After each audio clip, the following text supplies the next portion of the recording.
Hello, listeners, and welcome to yet another episode of the Nigeria Football Weekly podcast. I'm your host, Uche. Today's episode 133, and as the season's winding down, obviously, we've still got quite a few game weeks to go in the different leagues, so we'll be bringing all of that for your listening pleasure. Of course, talking about the standout performance for this week, even though we have quite a short list from our players. It wasn't the best week for Nigerian players in terms of performance this week, although someone has just popped up who may save the day. Also, we heard some rumors about Ahmed Musa possibly returning to the Super Eagles, which honestly, you know my thoughts on this if you listen to this podcast. Why can't Nigeria let sleeping dogs die? Or lay, before they say I said someone should die. That's not what I meant to say. It's a turn of phrase. Also, I'm talking about the Under-20s AFCON update. We've got some good news to talk about there. Player review, Starboy of the Week, and ones to watch. So, standout performances this week. We've got a bit of a resurrection that I want to speak about, and it goes in no other person than Samuel Chukwueze. Samuel Chukwueze finally got some game time for AC Milan on Friday night as they beat Bologna 3-1 in Serie A. They still have a bit of a chance to make Europe, even though it's quite slender. It's not been the best season for the Rossoneri. But before this game, he'd only played 55 minutes since the last international break in March. So literally 55 minutes of football in 2 months. He came on in this game for 25 minutes and he actually had a hand in the second and third goal that AC Milan scored. The second goal, he didn't get the direct assist, but his play led to the goal, which was really fantastic to see. And then the third goal, he actually got the assist and squared it for Santiago Jimenez to make it 3-1 for AC Milan. So really great to see, and someone I've lamented about, and just talking about what we're going to see from him in the summer. But at least him getting some confidence in his boots. They've also got the Coppa Italia final to play against the same opponents during this midweek. I believe it's on Wednesday. So let's see if this will allow him at least end the season with some silverware and a telling contribution. It's been a tough season for Samuel Chukwueze. Tough career at AC Milan, to be honest. So I still think he's one to monitor in terms of a move in the summer. Or, they're going to change their coach, so maybe he may find favor. But any good things coming Chukwueze's way right now, we're very happy to celebrate. And really, really good to see. So that's it for Samuel Chukwueze. Also, stand-up performer of the week, I want to shout out Cyriel Dessers. He was on the score sheet again for Rangers, scoring his 26th goal of the season as Rangers thumped Aberdeen 4-0 in this game. This is a good result for them because Hibernian and Aberdeen are third and fourth. We know Celtic and Rangers are always first and second. But the way Rangers started their season was a bit higgy-haga. So it's time for them to at least show that, look, we're not as good as Celtic, but we're better than all you bums in our league. So really good result for Rangers and Cyriel Dessers. Yeah, another good finish from him. It's his 26th goal of the season. Overall, it's been a good season for him, even though we have to obviously dock some points for the quality of the league. But let's see if he can add some more to his tally in the final games of the season and even get close to 30 goals for the season. Also, since I only had 2 standout performances for Nigeria players this week, a lot of our players' teams lost or drew, or maybe they didn't score, especially the strikers. But currently, I'm recording this on Monday night. It is 18 minutes past 8. And Ademola Lookman's Atalanta are playing against Roma. And Ademola Lookman has just scored his 15th league goal of the season in Serie A. He's got 20 overall goals or assist contributions in the league, 20, and he's only played 30 games. I mean, what else can we say about Ademola Lookman? That's just a wonderful return. He was already the third top goal scorer in Serie A, but to him get to 15 goals from just 29 games, 30 games, I mean, it's just a phenomenal achievement. Look, Lookman is one of the top tier wingers in football, whether anybody likes it or not. If you don't watch Serie A, that's your problem. He's done it every time he's been asked. Champions League, Serie A, Europa League, even Nigerian colours. This is a superstar player. And obviously, last week's episode, I was talking about where he may end up for the summer. But I wouldn't be surprised if he ends up at Juventus, for example. Juventus are still the biggest club in Italy, whether anybody likes it or not, and they've had a few down seasons in the past 3-4 years where after winning 10 Serie A titles in a row, or was it 11? So that's one to watch out for. I wouldn't be surprised if Lookman ends up going to Juve, but I'm sure we'll hear a lot more in the summer and see where it ends up. But congratulations to Lookman. Actually, as I was just talking about that, Roma have literally just equalized. So they've just scored a header to make it 1-1. Anyway, there's still only 32 minutes have gone, so all to play for.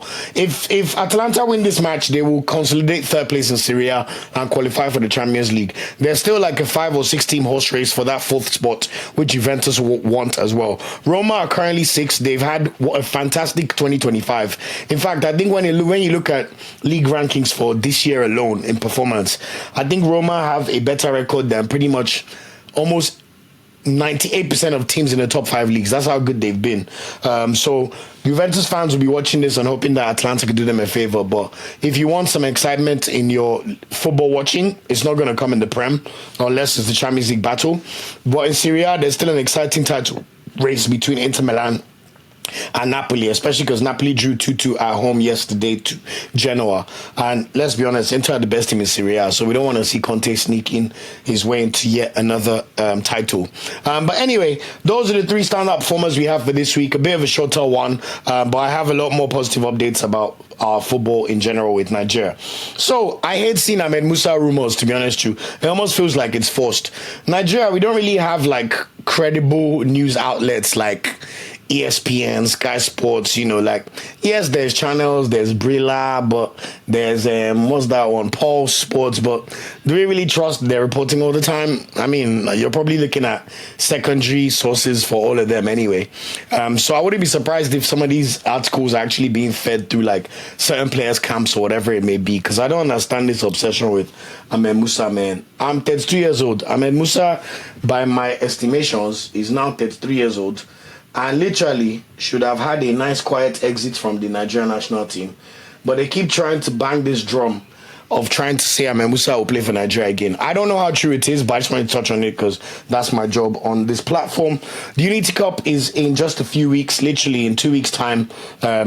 Just over 2 weeks, we'll be going to watch Nigeria versus Ghana. I've got tickets, so I look forward to seeing what I could do in terms of bringing you some type of content on that game. Nigeria, whenever the Nigeria is about to play, there's always reports about players that will be called up. Until we see Eric Shelley's squad list, we can't judge any of these things. But we know that there's certain players that might still have games to play. Actually, is that even true? Because the Champions League final should be the only game left to play after the last weekend just before the Unity Cup. But there may be certain players that cannot go for whatever reason or the other, or maybe their clubs play in Club World Cup, although I don't really know how many Nigerian players' clubs are going to be in the Club World Cup, to be honest.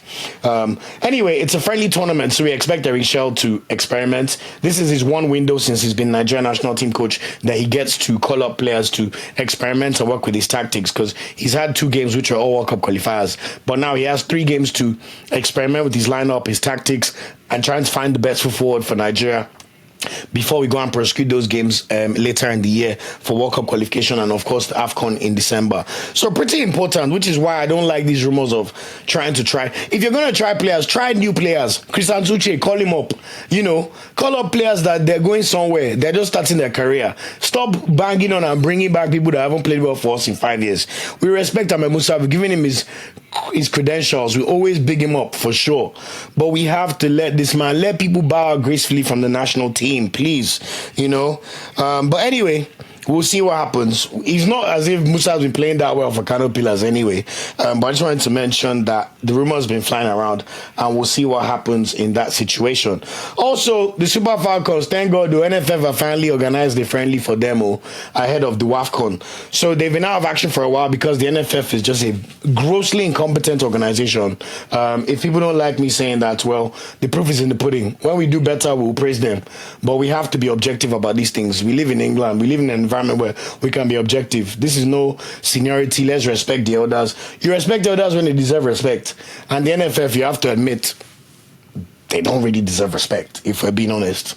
But in fact, there's too many reasons to name. We'll save that for a special episode, maybe. But anyway, they will face Cameroon at the end of May, on the 30th of May, and also play the same opponents, Cameroon, on the 3rd of June, ahead of the Women's Africa Cup of Nations.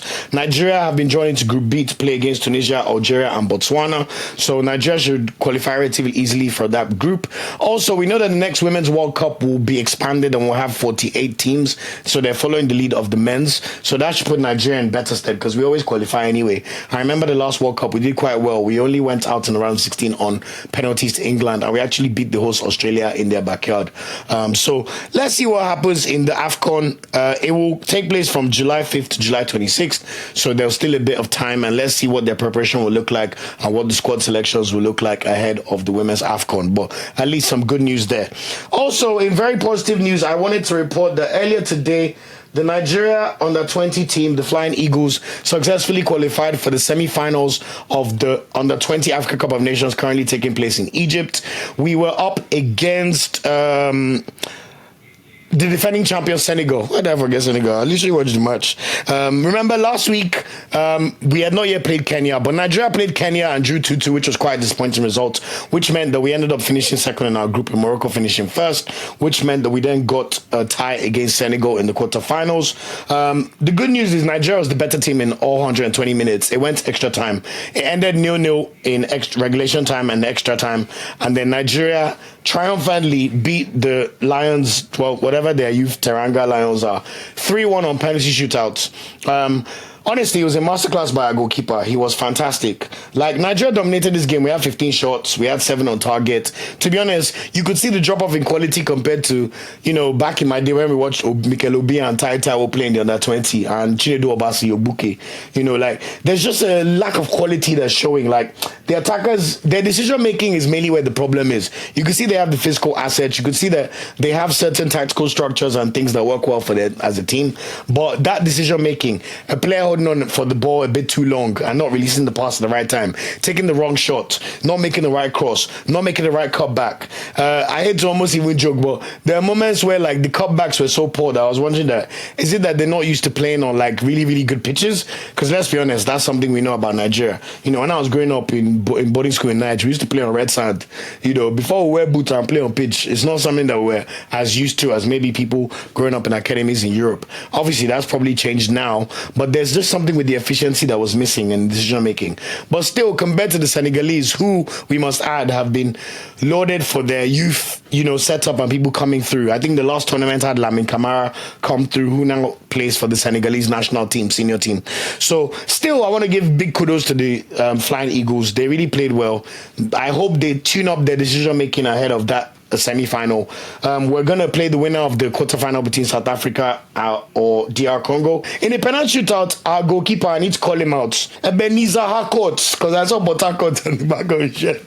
Ebenezer Harcourt, man, this guy was fantastic in the penalty shootout. Man, Ebenezer, God bless you, man, and he did very well for his career. Obviously, we have Daniel Bameyi in centre-back pairing, who's the captain. He also played in the last Under-20 World Cup and Under-20 AFCON, but there are pretty good performances from a few players. Okoro, the left back, was excellent. Number 3, really, really good performers. Olise was okay as well. I thought he did quite well.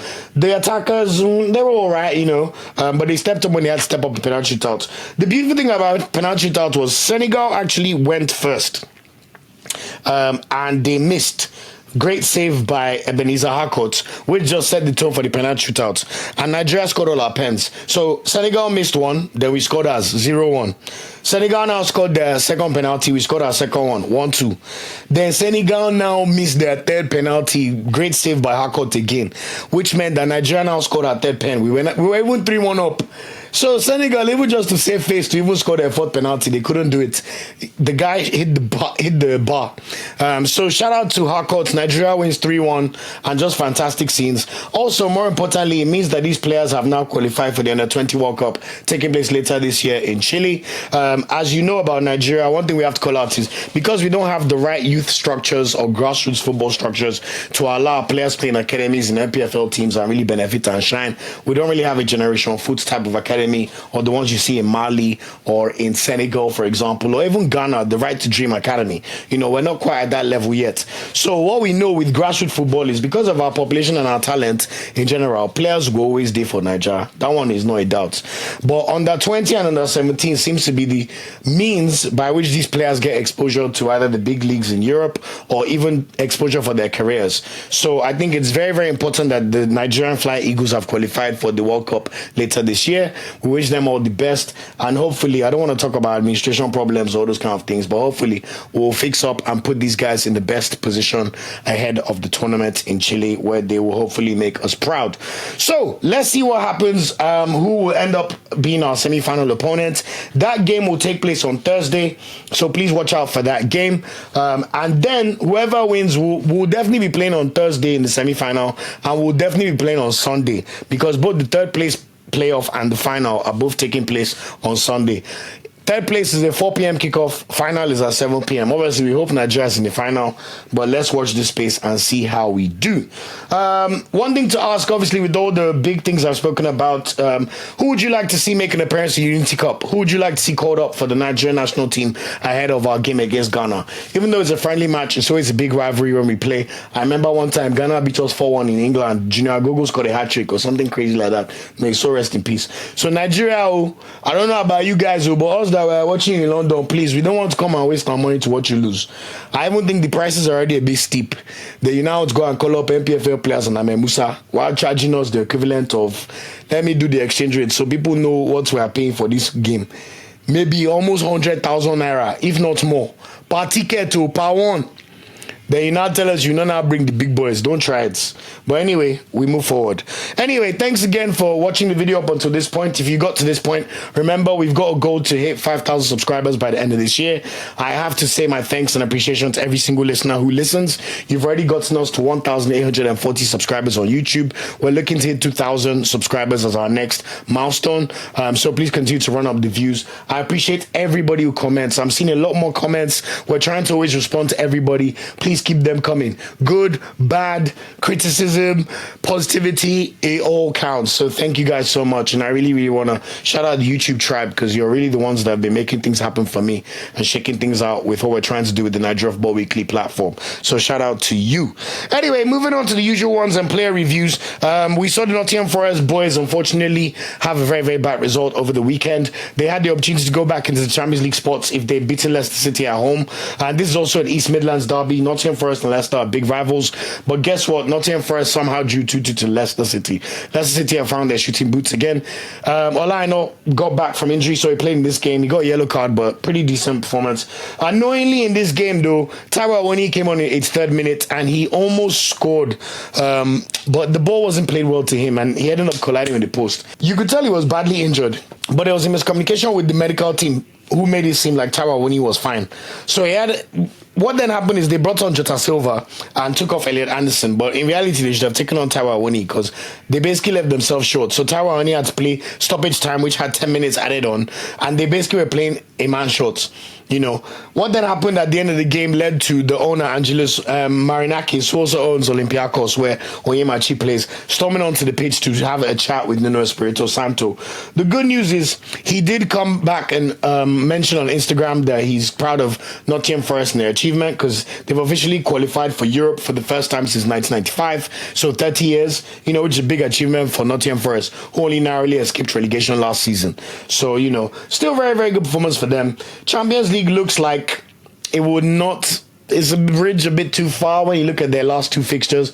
I know they played Chelsea on the last day, but they really needed Newcastle and Chelsea to draw. You know, I really don't want Newcastle to make Champions because of Isaac, but honestly, that 2-0 that they beat Chelsea, it looks like he might have just sealed their fate. But anyway, Arsenal, we're playing Newcastle next, so at least let's humble them small at the Emirates and see how it goes.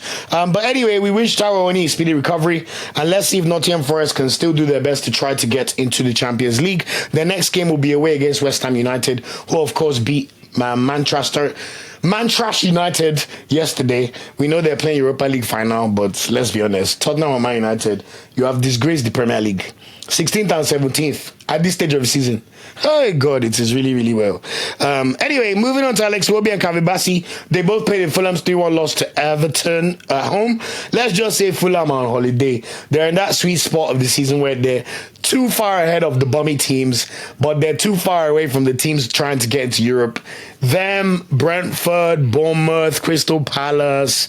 Those are the 4 teams coming into my mind. Wolverhampton.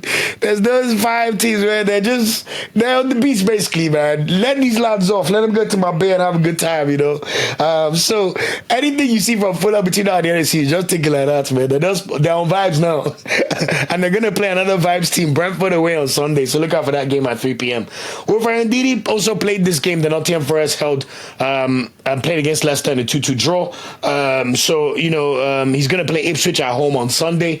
I hope it's his last game at King Power Stadium. He served them gracefully and excellently for 8 seasons, if not 9 seasons. Yes, we know he's a British citizen now. He has gotten all the benefits, even got a degree, man. Shout out to Ndidi. He's gotten all these good things in England, but I think it's time for him to move on because Ndidi should not be playing championship football. I'm so sorry.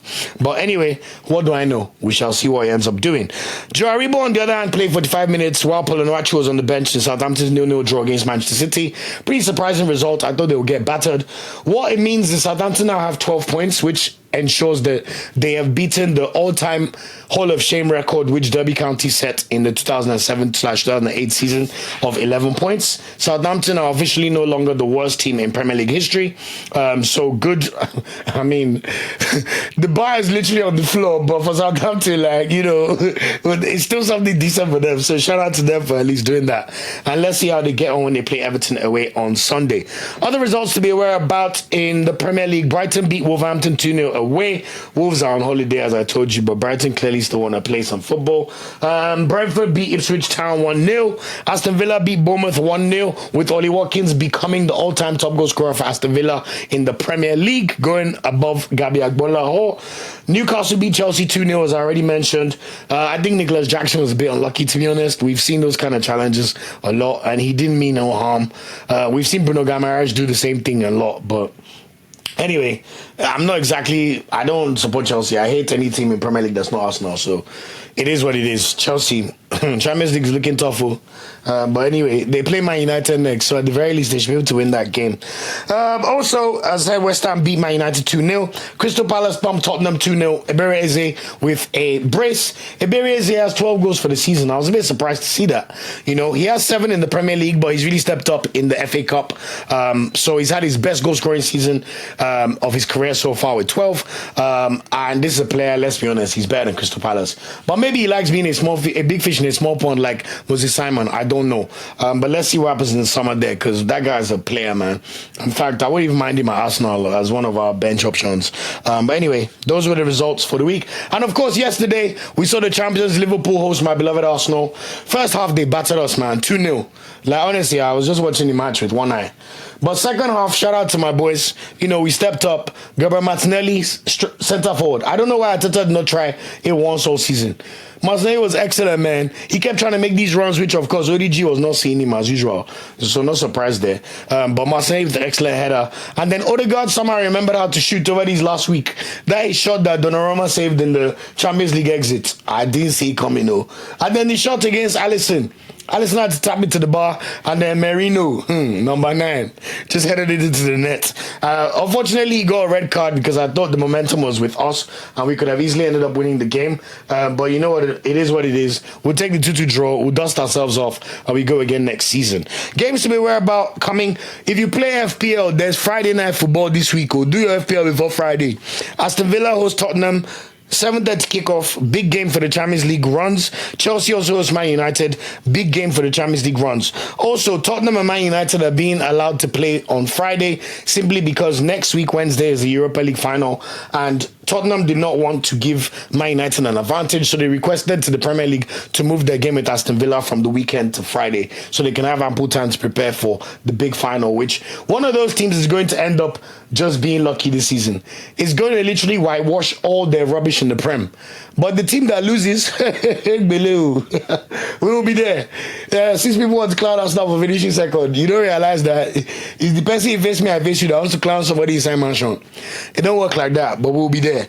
Anyway, on Sunday, there's no football on Sunday because on Saturday because it's the FA Cup final. So good luck to Crystal Palace or Manchester City. So we'll see a bunch of games on Sunday, including Everton hosting Southampton, the final game ever at Goodison Park before they move into their 60,000-seater stadium.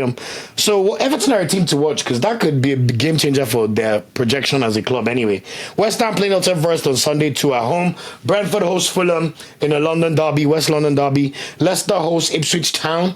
Their last Premier League game before they go back to the Championship. Hopefully, I really want Jimmy Vardy to see if he can get to 200 goals. I think that would be amazing. He has 199 goals for Leicester, so watch that space. Arsenal will then play Newcastle at the Emirates, 4:30 p.m. on Sunday, and then Brighton host Liverpool in the Monday Night Football kickoff, 8 p.m.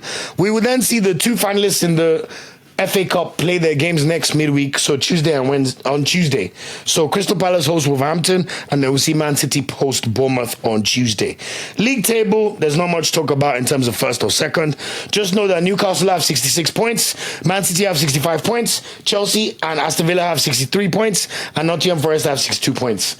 So out of those 5 teams, 2 of them are going to be very, very disappointed to play in the Europa League, and 3 will be very happy come the end of the season. So watch this space. As I said already, Man U and Tottenham are the 2 teams above the 3 already relegated teams. They have not yet reached 40 points with 2 games to go. Man United have 39 points, 17 losses, while Tottenham have 38 points and 20 Premier League losses. They've lost more games. They've lost more than half their Premier League games. I mean, dumb and dumb, but I don't even know who I even want to win the Europa League final. But it's not my business anyway. I have bigger fish to fry. So that's it in terms of the Premier League review. Serie, as I said already, Ademola Lookman is currently playing his halftime 1-1 against Roma. Great performance already. And then the next game will be against Genoa away on Sunday. Speaking of Genoa, by the way, I know they drew against Napoli, but there's a 16-year-old kid called Honest Ahano. He scored the equalizer for Genoa. He was born and raised in Italy, but you know our Nigerian men, they go all over the world. He's eligible for Nigeria. So monitor this space. Let's see how his development goes. Also, Dele-Bashiru was in action for Lazio over the weekend in a 1-1 draw against Juventus. There was one shot he took where the team is breaking. It's almost like a 2-on-1 or a 3-on-1. And all he needs to do is try and square his teammate. And the player on the right wing, he then tried to shoot the ball towards the post. And the goalkeeper turned it out for a corner. And I'm thinking to myself, Fisayo, you can't be doing these things when you're still on loan from a Turkish club. Like, Lazio are not seeing that move and thinking, wow, we need to side this boy. But you could tell he was just eager to score. So I just wanted to call that out. But hopefully he continues to play some minutes, especially when they play Inter Milan away on Sunday. We've already spoken about Chukwueze's exploits, but he will be in action on Wednesday in the Coppa Italia final. So good luck to him. And then AC Milan play Roma away on Sunday. Maduka Okoye, on the other hand, played 90 minutes as Udinese somehow lost to the worst team in Serie, Monza, who are already relegated. They lost 2-1 at home. Next up for them, they play Juventus away, so we wish Okoye a very, very good game. Also, Taranibue, he's Empoli. He was back on the bench for Empoli in their 2-1 win over Parma on Saturday. They're now level on points with Lecce on 28 points. They're in the relegation zone based on goal difference, but unfortunately for them, Venezia won today. Let me just confirm that Venezia result, because when I checked, they were 2-1 up. So that's not good for Empoli. Yeah, Venezia won somehow. So Venezia are now on 29 points. Empoli are on 28 points with Lecce, the 18th and 19th. And basically, 2 of those teams are going down Serie B. So Empoli needs some good luck when they play Monza, who are already relegated, next week, Sunday. In the Bundesliga, final games of the season are this Saturday. Nathan Tella continues to start games for Leverkusen. He started as they lost 4-2 to Borussia Dortmund at home. Obviously, they also confirmed this week that Xabi Alonso will be leaving to go to Real Madrid. But it was nice to see the kind of send-off that they gave him because he's changed their life. This is a club that had not won any titles in their history, and they won the Bundesliga as well as the German Cup last year. And if not for Adibobo on the 22nd of May last year, he would have won a treble. So shout out to Xabi Alonso, shout out to Leverkusen. Unfortunately, Boniface is on new sub yet again. I'm not sure what's going on there, but see why you have to be humble. Football is a very interesting sport, the way it could change year on year. All of a sudden, Boniface is frozen out. He's not playing games. The person that he benched last season, Patrick Stick, is literally the 2nd or 3rd top goal scorer in the Bundesliga now. But hopefully, with a new manager coming in, we've heard rumors that it may be Cesc Fabregas because of the amazing job he's done at Como. So watch this space. But Boniface needs a big, big season next year. So watch out for that one. Frank Onyeka continued to start games, but unfortunately for Orban, Wolfsburg. They got thrashed 4-0 by Stuttgart on Sunday. They're also on holiday. They're 11th. They've got nothing to play for the rest of the season. And their final game against Union Berlin at home on Saturday. Gift Urban is currently out with an ankle injury for Hoffenheim and may keep him out till June, while Kevin Akpoguma played 90 minutes as Hoffenheim drew 2-2 against Wolfsburg on Friday. Next up for them, they play the champions Bayern Munich to end the season at home. This could be very interesting because Hoffenheim are 3 points above Heidenheim, who are in 16th place for the relegation playoff position in Germany. Now, Hoffenheim are 6+6 goal difference off better than Heidenheim. So it's unlikely that Heidenheim would overtake them. But Heidenheim have a game against Werder Bremen.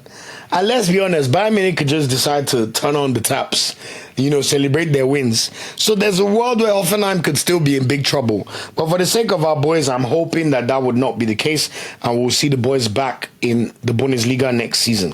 As I always tell you, the more players we have playing in the top 5 big leagues, the better for us. Nigeria, we're too arrogant we have a lot of players playing top 5 leagues. In fact, probably the most in Africa, alongside maybe like a Senegal. But the way people talk sometimes, you think we have even more.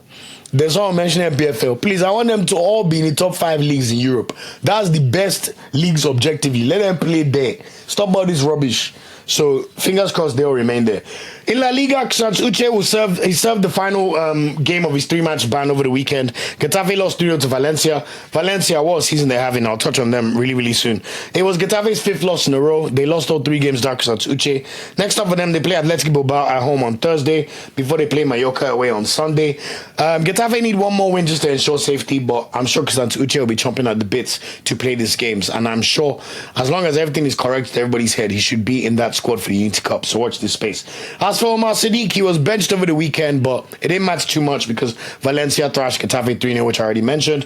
Valencia are now somehow 11th. There's even a world where they could make Europe. That's how good their form has been over the past 2 months. So shout out to Omar Sadiq. He needs to take some credit for that as well. Next up for them, they play Deportivo Alaves away on Wednesday. There's La Liga games on Wednesday. And then they play Athletic Bilbao at home on Sunday. Valencia are 2 points below Rayo Vallecano, who are 8th, and 4 points behind Celta Vigo, who are 7th. That 7th spot in La Liga is in the Europa League, and that 8th one is in the Conference League, because La Liga get 5 spots in the Champions League next season. And also, Real Madrid and Barcelona both played the Copa del Rey final, which means that there's no team outside of the top 7 that could have been given a place in Europe. What then that means is 6th and 7th play Europa League, 8th play Conference League. Imagine Valencia, who were 20th in December, end up in Europe. I would love to see it. So watch this space. As for Chidera Ejuke and Sevilla, they continue to slide, boy. Sevilla now 16th. Ejuke played 5 minutes in Sevilla's 3-2 loss to Celta Vigo on Saturday.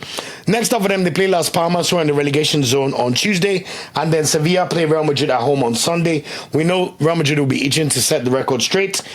Sevilla are 4 points above the relegation zone. One more win should ensure their safety, to be fair to them.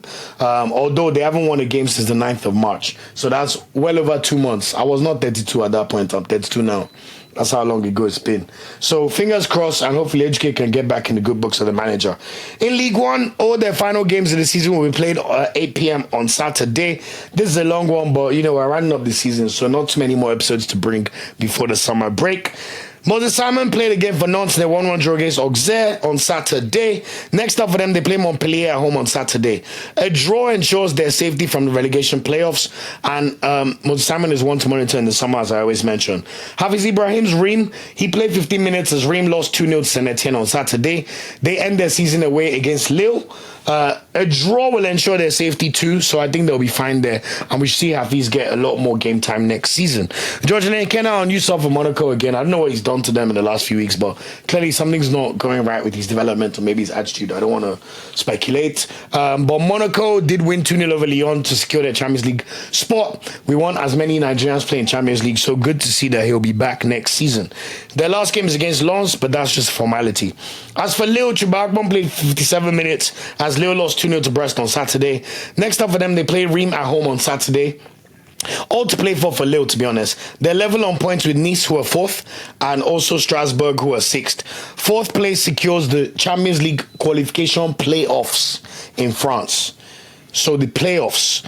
Second and third are Marseille and Monaco. They qualify directly to the Champions League, but fourth will play a playoff. So it's very, very important. Fifth secures Europa and sixth secures Conference League qualification. So all to play for Lille, and we wish Chukwueze all the best. Dele-Bashiru was a new sub for Auxerre in the 1-1 draw against Nantes. Next up for them, they end their season at the Parc des Princes with what will be a curtain raiser before the champions play in the Champions League final. Congratulations PSG for beating Arsenal, of course. Hamza Al-Jadira was not in the squad for Lens in their draw against Toulouse on Saturday. Let's see if he could play in their final game of the season against Monaco. Terry Murphy was on the bench for Nice in their 2-0 loss to Rennes. They are also in the mix for Champions League qualification, of course, and they end their season against Brest at home on Saturday, who of course played in the Champions League this season. A win should secure Champions League qualification playoffs because they're currently fourth. A draw or loss could see them drop, so watch this space, and hopefully Murphy could get some game time.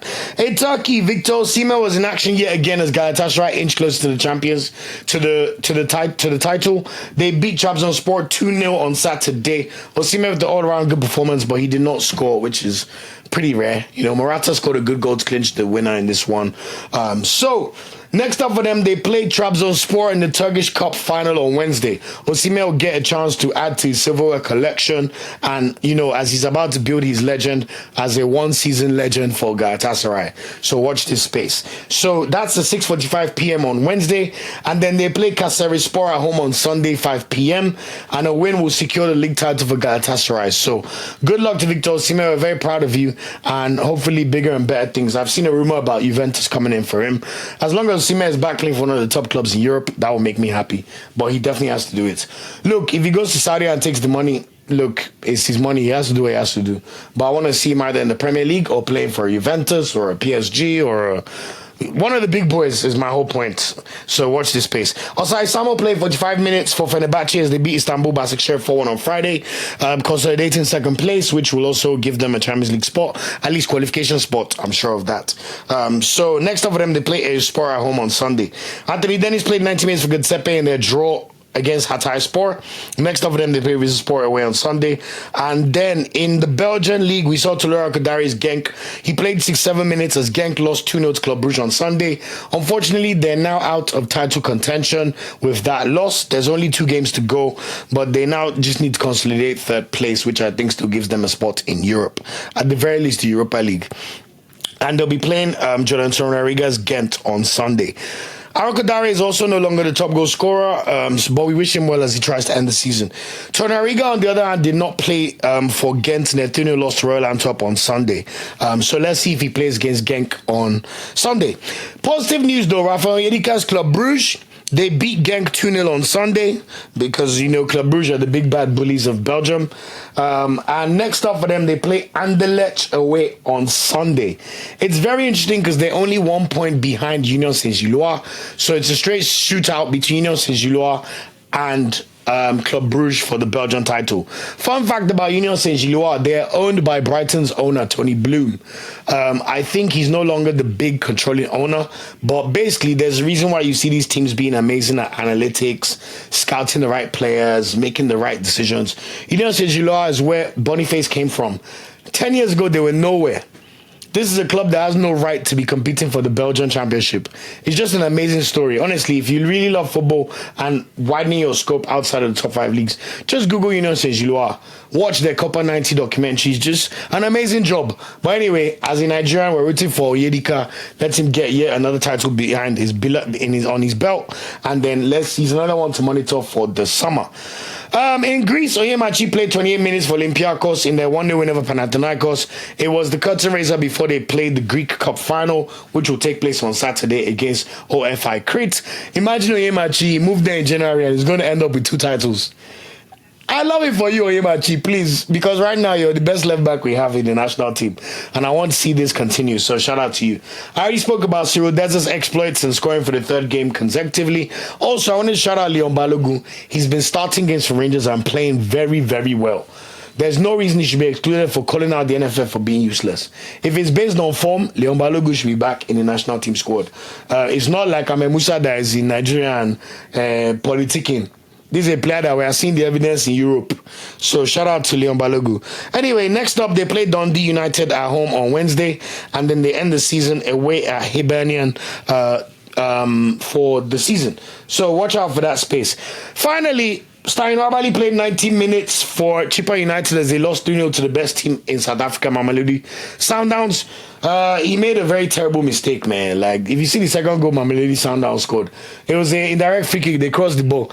He tried to punch the ball, and he just punched it literally into the front of his goal. And the Mamelodi Sundowns player just slapped into the net. But he's lucky he plays in Scotland because nobody sees his mistakes and no one sees Maduka's exploits. But look, he's done nothing wrong, so Nabali is still first choice. But let's stop kidding ourselves. Maduka okay cannot be starting games in a top 5 league, and everybody's still judging him for something that happened 3.5 years ago. Let's open our eyes. There is no competent national team or coach in club football that will tell you Stein Nabali is a better goalkeeper than Maduka Okoye. Yes, maybe presence of mind makes him more calm, and he has credit in the bank from AFCON. But we need to get serious, my people. Anyway, that's it in terms of the updates. Bit of a long one, but you know, it's always a joy bringing this content to you. So, Starboy of the Week. I mean, now that I've seen what I'm seeing, thankfully, Ademola Lookman has made it interesting for me. So, I will give the bronze medal this week to Samuel Chukwueze for finally coming on and playing a game and making a telling contribution. He got an assist and made a telling contribution for the second goal as well in a 3-1 win over Bologna. And it's the curtain raiser before they play the exact same opponent on Wednesday in the Coppa Italia final. So shout out to you, Chukwueze. We don't just mention when things are not going right. We will also call out stuff when things are going well. So shout out to you, Chukwueze. Silver medal, I'll give it to Cyriel Dessers. 4-0 win over Aberdeen is no mean feat. 26 goals for the season is no mean feat. Scoring for your third consecutive game is no mean feat.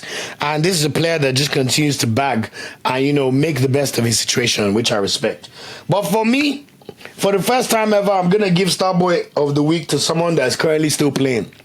That's how threadbare the options have been. But Ademola Lookman, we cannot take this thing for granted.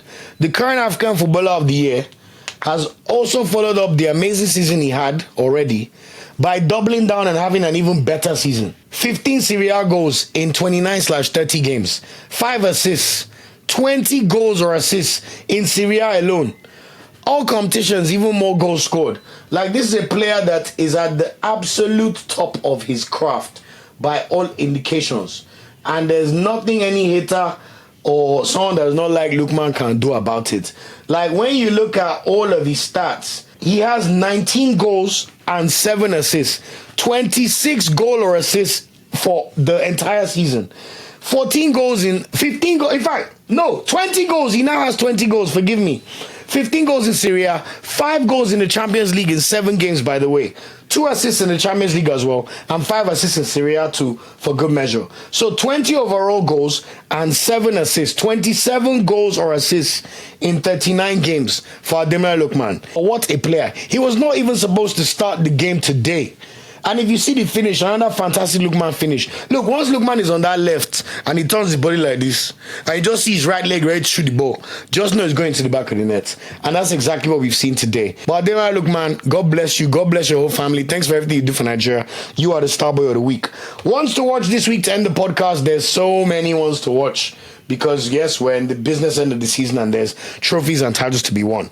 First of all, on Wednesday, Turkish Cup final, 6:45 p.m. Victor Osimhen is in action for Galatasaray against Trabzonspor. Look out for that one. Also, the Coppa Italia final on Wednesday, Samuel Chukwueze against Bologna, 8 p.m. Also, Omar Sadiq's Valencia play Deportivo Alaves as they look to push towards Europe. 6 p.m. kickoff. On Thursday, we will see the Nigeria under-20 national team play in the semi-final of the under-20 AFCON.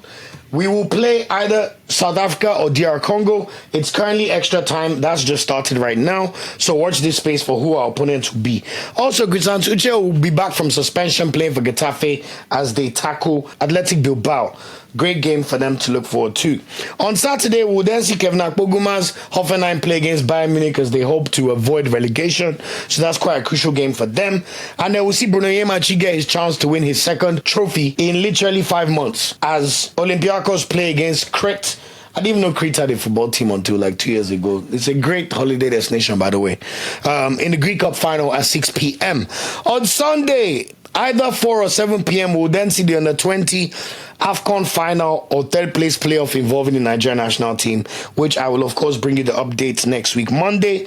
But we've got a bunch of our players playing in the final games of the season or penultimate games of the league season. Ademola Lookman's Atalanta go away to Genoa at 2 p.m. kickoff. Aribo and Onuachu Southampton go away to Everton. It could potentially be their last Premier League games ever for either player, so still an important milestone for them to play. Inter Milan host Dele-Bashiru's Lazio, 2 p.m. kickoff. Chukwueze's AC Milan go away to Rome to play at the Olimpico as they try to see if they could get into Europe. Osayi-Samuel's Udinese go to play Juventus in a big game for Juventus, but of course Udinese want to put their best forward after losing to the worst team in Serie A. Boys Empoli go away to play Monza as they look to start off relegation if they could get a win there. Aina and Tyrone Nottingham Forest go to the London Stadium to play West Ham as they tried to still fight for a Champions League space. So look out for that game. Iwobi and Bassey's Fulham play Brentford away in the West London derby. Wilfred Ndidi's Leicester play Ipswich at home.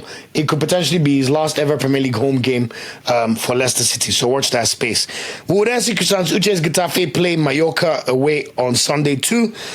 Omar Sadiq's Valencia play Athletic Bilbao 6 p.m. And then finally, Ejuke Sevilla hosts Los Blancos at 6 p.m. So that's it for this episode of the podcast. For those of you that like long content, enjoy. Any of you that like the more shorter clips, we're of course going to break this down into the different elements that matter. But once again, thanks again for listening. I've been your host, Uche. Remember, when I Nigeria Football Weekly on all social media channels except Twitter at NFWPOD. I've been your host. Enjoy all the football, especially the Nigeria under 20 games and the boys that have the opportunities to win titles over this week. Continue to support the boys, and I'll be with you next week to bring you the latest updates. Until next time, take care and enjoy all the football. Ciao, ciao. Thanks for watching this video. Please like, share, subscribe, and click the bell to get a notification whenever we drop a video. You can also find our social media channels listed below. And of course, up Super Eagles and Nigeria, they ever carry last.